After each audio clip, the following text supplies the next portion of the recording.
Hello, hello, hello, and welcome to English Learning for Curious Minds by Leonardo English, the show where you can listen to fascinating stories and learn weird and wonderful things about the world at the same time as improving your English.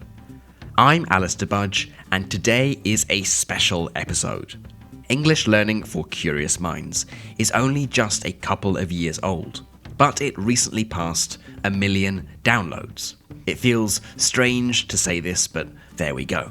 So, I wanted to mark the occasion with an extra special episode where I give you my best tips and tricks for how to use podcasts to improve your English.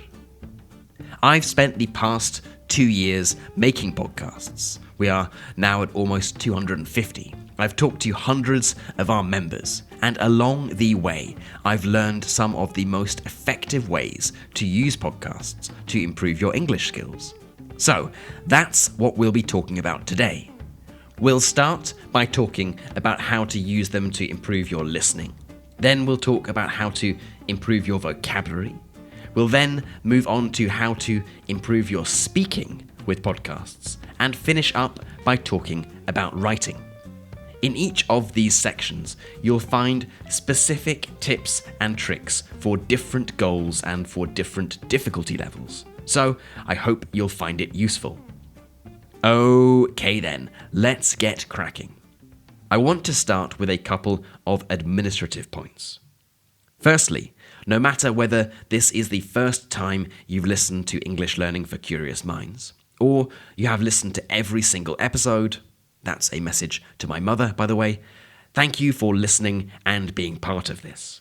This show really would be nothing without you. So, from the bottom of my heart, thanks for your continued support. Secondly, all of the tips I'll give you today can apply to almost any podcast, not just this one. In fact, I definitely recommend you to listen to different podcasts in English to hear different accents, listen to different topics, and listen to people who speak in a different way. That being said, these tips work particularly well with this podcast, with English Learning for Curious Minds, because it comes with all of the learning materials and support that you need. It has literally been designed from the ground up to help you as effectively as possible. And thirdly, our final but most important point: learning English isn't a competition. People have different goals and different aims. Maybe you already work in an English-speaking company and you want to feel more confident and fluent in your conversations with colleagues. Maybe you've never been to an English-speaking country and you just like improving your English for your own curiosity. That's completely fine. Everyone has their own goals, so you shouldn't feel like you need to do everything I'm about to suggest. Think of it like a buffet. Maybe you're ready to try the really spicy dish and get hot and sweaty, but you don't need to. Feel free to pick and choose depending on your goals. The one thing I will assume, though, given that you are already listening to a podcast in English, is that you want to improve your comprehension of spoken English and improve your vocabulary. And for most people, this also implies that you want to improve your ability to be understood and to improve your productive English skills, either speaking, writing, or both.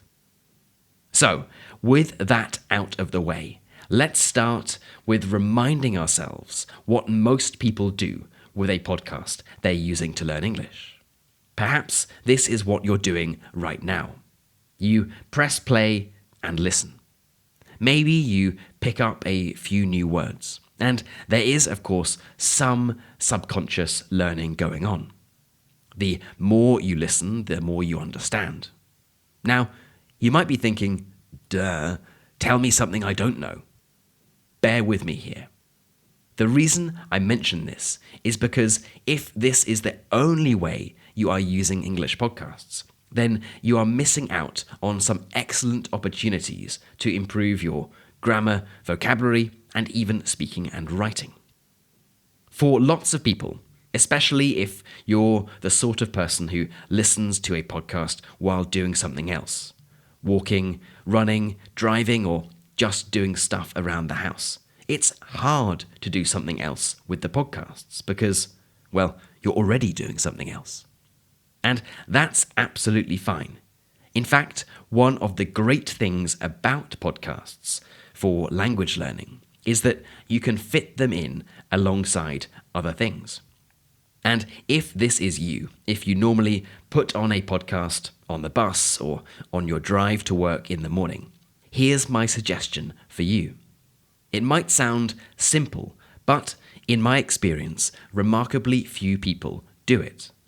And this is to work on becoming a more attentive listener. Try to pay as much attention as you possibly can to both the sound of the language and the choice of words used by the speaker. Let's talk about the sound of the language point first.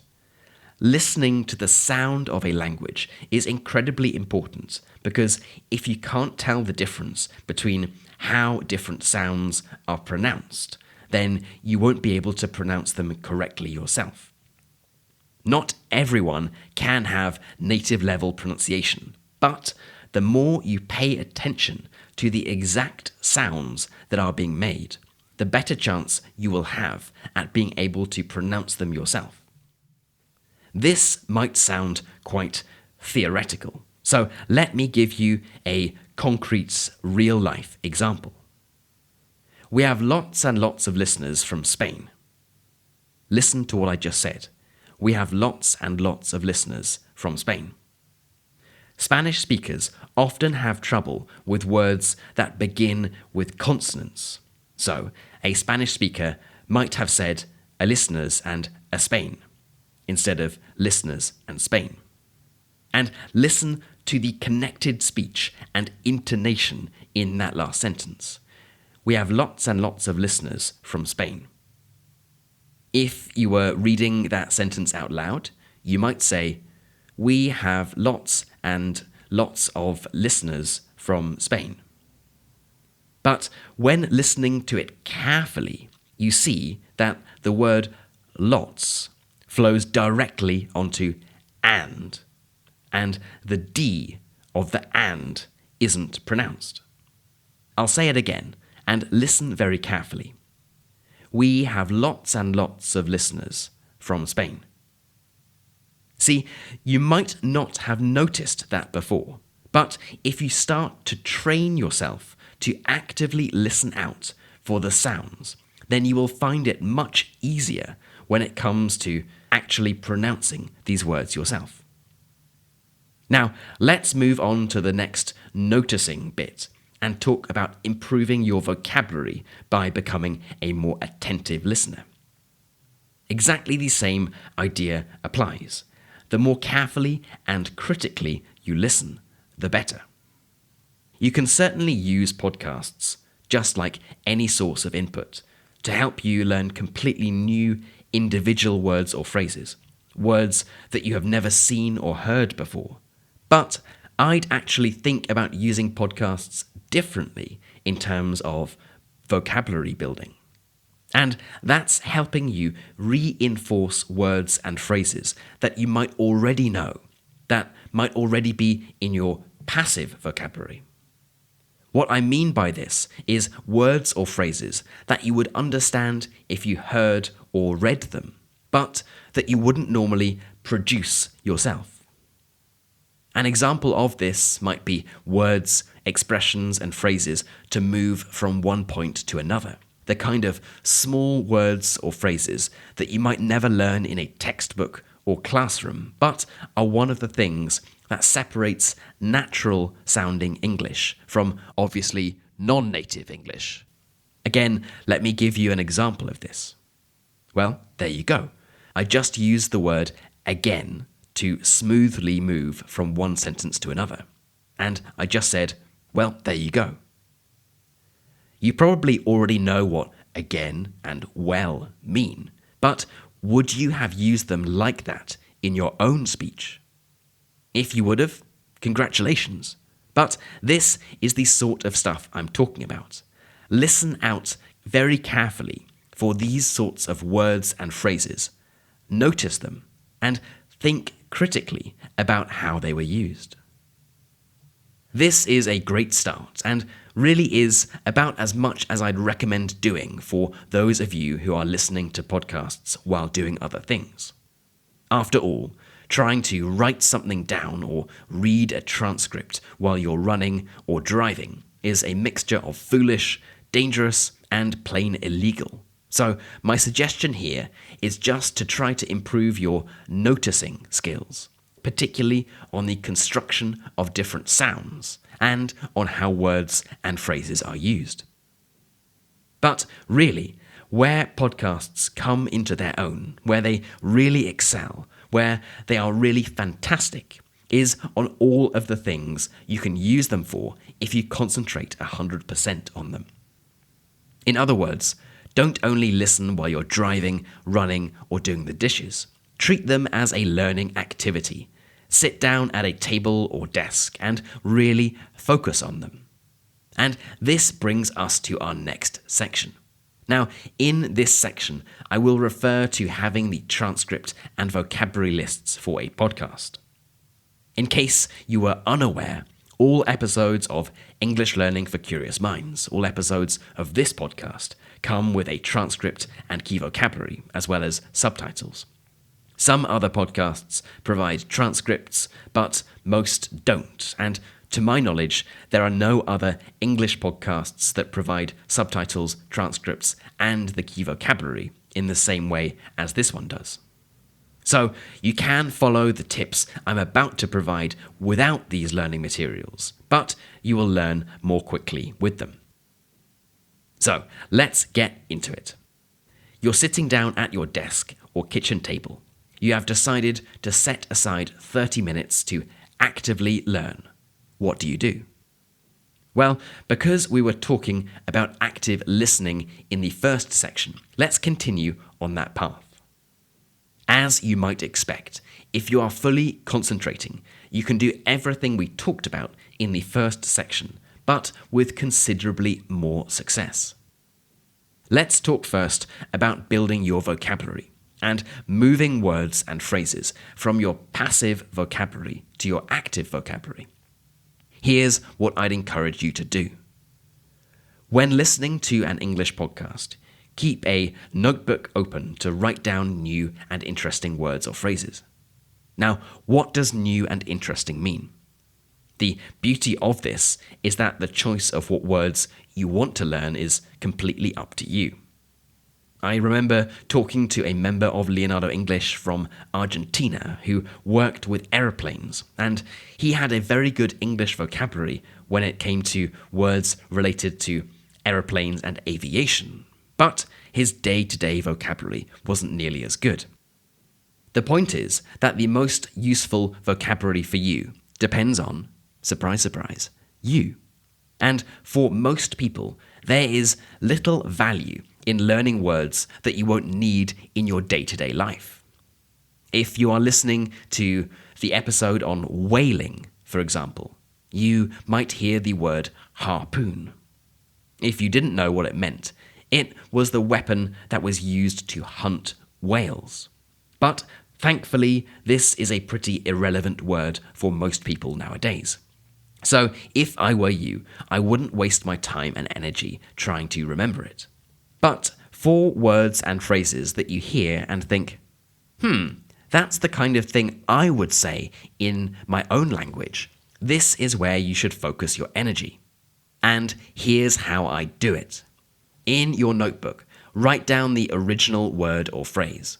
Write down how it was used in context. So write down the entire sentence or clause, underlining the new word or phrase. If you need to, if it is a particularly new word or phrase, you can write down the definition, either in English or in your own language. Then I practice writing a different sentence with it. Try to use it in a different way. There are tools online, such as Ludwig or Sentence Stack, which will help you see if you have used it in the right way. and then repeat it out loud, ideally several times.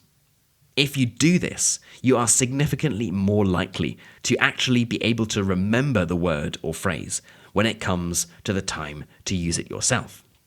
And it's not hard to understand why. If you're just listening and notice it while you're doing something else, you only hear it once. If you're fully concentrating, you write the word down, you write it down in context, you write down the meaning, you try using it in a sentence, and you try speaking it out loud. Just think of how much more impactful this is.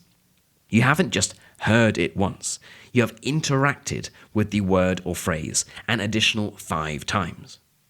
Of course, you can combine this with other ways of memorizing vocabulary, such as flashcards or the gold list method. But the point I'm making is that just by doing this, you have engaged with the word or phrase 5 times more than you would have just by listening. One member of Leonardo English, an amazing German lady called Isabella, even told me she makes a little list of new words or phrases she heard in an episode and decided she wants to use, and makes a point of ticking them off as she uses them in her English conversation classes. The key here, as you have guessed, is to make sure you actually use the new words or phrases you are trying to learn. Otherwise, they will, at best, just continue to sit in your passive vocabulary. So, that's improving your vocabulary. Let's move on to our third and fourth sections, speaking and writing. Now, you might not have thought that you could improve your speaking or writing skills with podcasts, but in the next few minutes, I'll give you some tips on how you can do just that. First up is speaking. Here, I'm going to give you an intermediate tip, an advanced tip, and, just for fun, a super professional tip. Our intermediate tip is to get into the habit of recording yourself speaking, having used a podcast episode as a prompt. One of my favorite ways of using podcasts for this is to record yourself giving a summary of an episode. You can use the show notes or transcript as a prompt to jog your memory and try to speak out loud what you heard. This is a particularly good skill to develop if you work in English, as being able to listen to extended dialogues and extract the key points is a valuable skill in any business environment. You could also use the podcast as a way to share your thoughts on the topic. What did you think? What is your view on what you just heard? I always ask people to share their thoughts in our community, and we have some really interesting perspectives being shared. And yes, you can share audio recordings there too.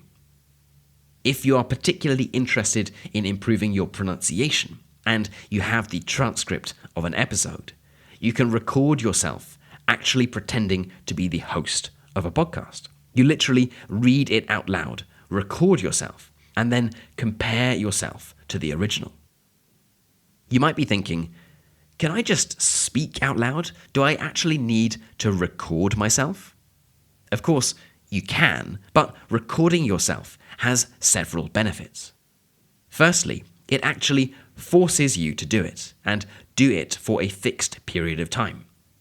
Tell yourself that you need to press record and not stop talking until the timer hits a certain time. Perhaps just 1 minute to start, then 2, and you can work your way up to giving a 5-minute uninterrupted talk. Secondly, recording yourself allows you to recognize your mistakes. Recognizing your mistakes when you speak live is really hard. Even if you are speaking with a native speaker, they will often not point out when you make mistakes. And recording yourself and listening out for your own mistakes can be an excellent way to get better at self-correction. And the third reason is that it can be really helpful with tracking your progress and staying motivated. If you are the sort of person who is learning independently, outside a classroom, it can be hard to see that you're actually making progress. If you record yourself, then it's really easy to see how far you have come. And just on a practical level, you don't need anything fancy. Just the inbuilt microphone on any mobile phone is perfect. You might also be thinking, shouldn't I be speaking to other people, not to myself? Yes, definitely.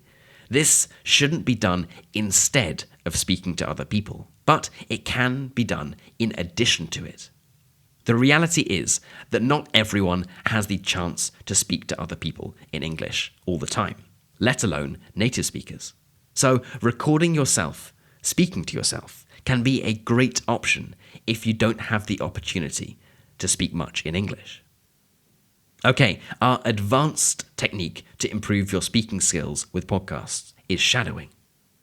If you haven't heard of shadowing before, essentially it involves repeating a piece of text just after the narrator, copying what they said exactly. It is a technique that almost every successful polyglot and successful language learner swears by because, well, it is incredibly effective. We have an extended guide on shadowing on our blog, so I won't go into it in too much detail, but here's how I'd use it with podcasts. I'd set aside a small amount of time each day, let's say 10 to 20 minutes. Find a section of a podcast episode that you want to shadow, that you want to work with. It should be no more than 5 minutes long. I would even start shorter. Even a minute or two is fine. Listen to the original audio. Assuming you have the transcript, scan through, look through, and see if there are any tricky words that you might struggle to pronounce. And listen to how the narrator says them if you need to. Then, press play and read the text out loud very shortly after the original. If you haven't done it before, it will feel strange, but if you stick with it, I'm confident you will see excellent results. It helps pronunciation, connected speech, word stress, and really will make you sound like a much more natural English speaker.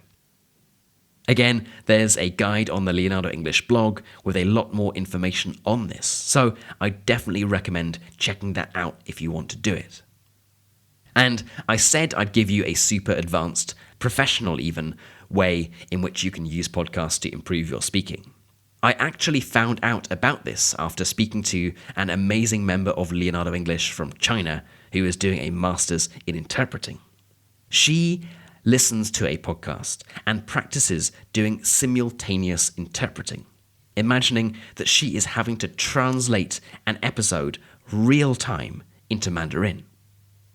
Of course, this is a very advanced technique, so it does come with that warning, but feel free to give that a go if you would like to give yourself a real challenge. Right, let's move on to our last section, writing. This is a short section because, really, everything I spoke about with recording yourself can be done in writing. You can write down a summary of what you heard, you can write your own thoughts and opinions about it and share them online.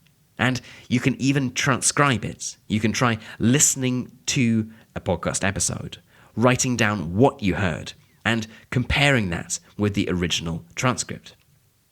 Of course, these activities develop a different set of skills, your writing skills. And even if you think, well, speaking is much more important than writing, I would strongly advise you to not overlook the power of writing, to not think that writing is unimportant. Writing is an incredibly powerful skill in terms of forming ideas and structuring what you want to say. Writing also gives you the chance to think more critically about the words and phrases you want to use. And perhaps counterintuitively, writing ends up improving your speaking skills. To explain how this works, writing gives you the time to think that you don't have when speaking. You can use this to your advantage by choosing different, new words or phrases. And because you have started using them in writing, you will be more likely to recall, to remember them when it comes to speaking. And if you've learned them in a podcast, then you will already know how to pronounce them. Okay, so those are my top tips and strategies on how to use podcasts to improve your English. In case you haven't guessed, I am a huge proponent, a huge believer in the power of podcasts for learning English. I've spoken to hundreds of you and have seen the impact that podcasts have had on your language learning journey. So, whether you are just getting started with podcasts or you have been listening for a long time now, I hope these tips will help you become a more confident and more effective learner of English. Okay then, that is it for today's unusual episode on how to use podcasts to improve your English. For those of you thinking, hang on, where have all the curious stories gone? Don't worry, this is a one-of-a-kind episode. Normal programming will resume in the next one. As always, and in fact, even more than always, I would love to know what you thought of this episode. How long have you been using podcasts to learn English? How have you been using them? Have you been using any of the strategies I spoke about in this episode? Have you found them to be effective? And are there others that I should have mentioned? I would love to know. You can hit me up, you can email me on hi@leonardoenglish.com. The place you can go for all of that is leonardoenglish.com. You've been listening to English Learning for Curious Minds by Leonardo English. I'm Alistair Budge. You stay safe, and I'll catch you in the next episode.